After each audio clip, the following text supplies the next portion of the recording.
नमस्कार साथियों, इस वीडियो को बनाने की जो मुझे प्रेरणा मिली या यूं कहूं कि सुझाव मेरे मन में आया, वह कल ही आया। कल एक लोगों के घर जाना हुआ। वहां पर उनका छोटा सा बच्चा 13-14 साल का, और वो अपने पास एक मोबाइल लिए हुए थे। उसमें एक एप्लीकेशन था जो IQ को मेजर करता था। उस बच्चे ने कहा, अंकल मैं आपका IQ नापना चाहता हूँ, मुझे बच्चों से बेहद प्रेम है।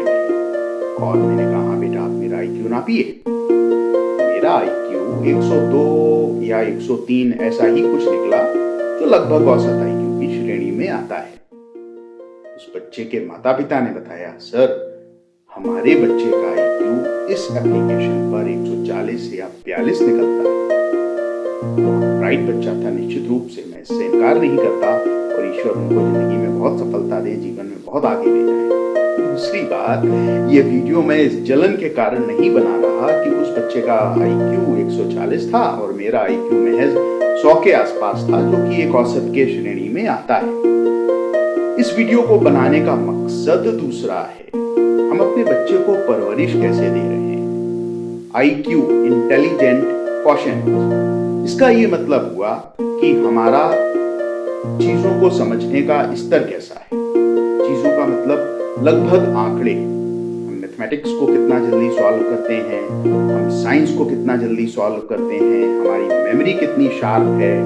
जब चीजों की, आंकड़ों की, डेटास की हमको जरूरत होती है तो हम उसको रिकॉल कैसे करते हैं, कितना जल्दी करते हैं, इसको हम IQ कहते हैं। मोटे भाषा में कहें कि अगर मेरी मानसिक आयु मेरी वास्तविक आयु के बराबर है तो मेरा IQ 100 होगा, और मेरी मानसिक आयु वास्तविक आयु से ज्यादा है तो मेरा IQ 100 से ज्यादा होगा, जैसे उस ब्राइट बच्चे का है 140-142।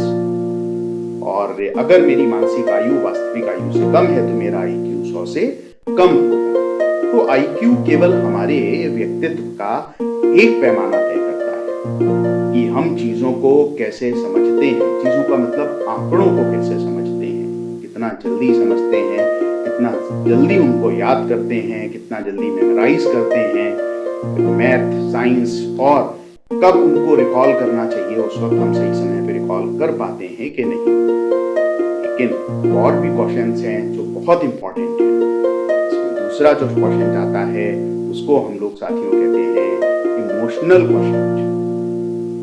ये इमोशनल क्वेश्चन क्या होता है? IQ की बात तो हम सभी करते आते हैं। इमोशनल क्वेश्चन होता है to maintain peace with ourselves, अपने साथ, खुद के साथ शांति को स्थापित करना।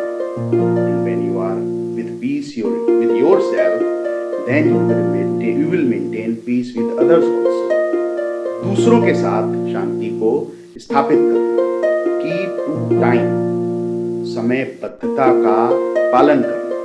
Be responsible, be honest, be a person who knows boundaries, जिसको मर्यादा का पता हो। Be honorable, लोग आपका सम्मान कर सकें। Be genuine, जो बात सही है, जो बात गलत है, उनके बीच के अंतर को पहचानते हुए आप सही को चुनें। और be considerate, बहुत सारी चीजें ऐसी होती हैं जिसमें 2 और 2 4 का नियम लागू नहीं होता, तो हमको कंसीडर करना पड़ता है तमाम चीजों को, और इन सब चीजों को मिलाकर जो चीज बनती है उसको हम लोग कहते हैं इमोशनल क्वोशिएंट। ये इमोशनल क्वोशिएंट हमारे चरित्र को दर्शाता है। जितना हमारा इमोशनल क्वोशिएंट ज्यादा होगा, उतना हमारा चरित्र महान बनेगा। अब इसमें एक चीज और जोड़ लें हम लोग, तीसरा क्वोशिएंट, जिसको हम लोग सोशल क्वोशिएंट बोलते हैं। सोशल क्वोशिएंट का मतलब होता है कि हम कितने रिश्ते अपने आसपास बना सकते हैं, अपने परिवार में, अपने समाज में, अपने कार्यस्थल में एवं अपनी अन्य जगहों पर। ये आपको पॉपुलर बनाता है, और उन रिश्तों को हम कितने लंबे समय तक होल्ड कर सकते हैं। बहुत सारे लोग आप देखते होंगे, किसी भी पॉपुलर व्यक्ति का नाम लीजिए, किसी भी व्यक्ति का नाम लीजिए, वो उनके फोन लिस्ट में होता है या उनका जानने वाला होता है, उससे जुड़े तमाम सारे किस्से उनके पास होते हैं। तो ये उनका सोशल क्वोशिएंट होता है, ये उनको पॉपुलर बनाता है। IQ आपको दिमाग से तेज बनाता है, सोशल क्वोशिएंट आपको पॉपुलर बनाता है।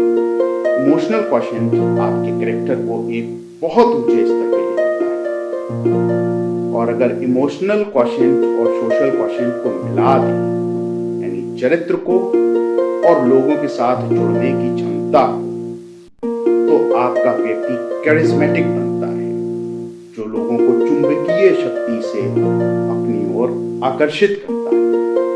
तो now if we at IQ, जो थोड़ा कम भी हो तो चलेगा, लेकिन हाई इमोशनल क्वोशिएंट जो आपके चरित्र को दर्शाता है, हाई सोशल क्वोशिएंट जो आपकी पॉपुलैरिटी को दर्शाता है।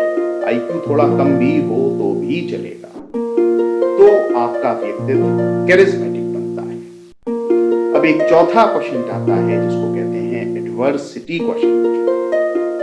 विपरीत परिस्थितियां जब हों तब हम उनके साथ कैसे रिएक्ट करते हैं, ये हमारे एडवर्सिटी क्वोशिएंट को बताता है।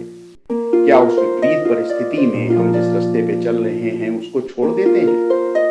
क्या उस रास्ते पे चलते वक्त जो कठिनाइयां आती हैं हम अपने मित्रों को छोड़ देते हैं, या अपने परिवार का त्याग कर देते हैं, या हम सुसाइड कर लेते हैं, या हम उन सारी विपत्तियों को धैर्यपूर्वक अपने बुद्धि विवेक से हल करते हुए और अपने मंजिल की तरफ अग्रसर होते हैं? ये एडवर्सिटी क्वोशिएंट होता है।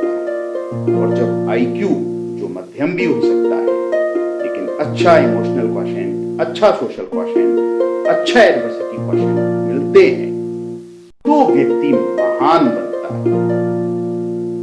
कहने का मतलब ये हुआ कि हम अपने बच्चे को, IQ तो ईश्वर प्रदत्त होता है, हालांकि बाकी क्वोशिएंट भी काफी कुछ ईश्वर प्रदत्त होते हैं, IQ को हम मॉडिफाई नहीं कर सकते। वो जो बच्चा लेकर पैदा होता है वह उतने पे ही रहता है, लेकिन इमोशनल क्वोशिएंट, सोशल क्वोशिएंट और एडवर्सिटी क्वोशिएंट ये हम बहुत वाइजली अपने बच्चे में इनकलकेट कर सकते हैं। वैल्यूज इनकलकेट करेंगे उसके अंदर, उसका इमोशनल क्वोशिएंट ज्यादा होगा। हम समाज के आसपास लोगों की मदद करना, सहायता करना, सबको साथ लेकर चलना सिखाएंगे, उसका सोशल क्वोशिएंट ज्यादा होगा, उसका सामाजिक दायरा ज्यादा होगा, वो पॉपुलर ज्यादा होगा। कभी कभी हम उसको विपरीत परिस्थितियों से लड़ने के विषय में बताएंगे, या कोई परिस्थिति ऐसी आ जाए जिसमें उसको छोड़ देंगे कि चाहिए अब आप इससे स्वयं निपटिए और आगे चलकर आपकी जिंदगी में हो सकता है तब हम ना हो और ऐसी परिस्थिति आए। तो इन चारों के जो संयोग से बनता है वो एक महान व्यक्ति बनता है। साथियों, इस कहानी का सार यही है कि this is not only IQ, intelligent quotient, which is important, more important ones are emotional quotients, more important ones are social quotient, more important ones is adversity quotient. तो इन चारों को जब हम सामूहिक रूप से किसी व्यक्तित्व में डालते हैं, उनको इनकलकेट करते हैं, उनको ग्रो करते हैं, तो एक महान व्यक्ति का निर्माण होता है। बहुत बहुत धन्यवाद।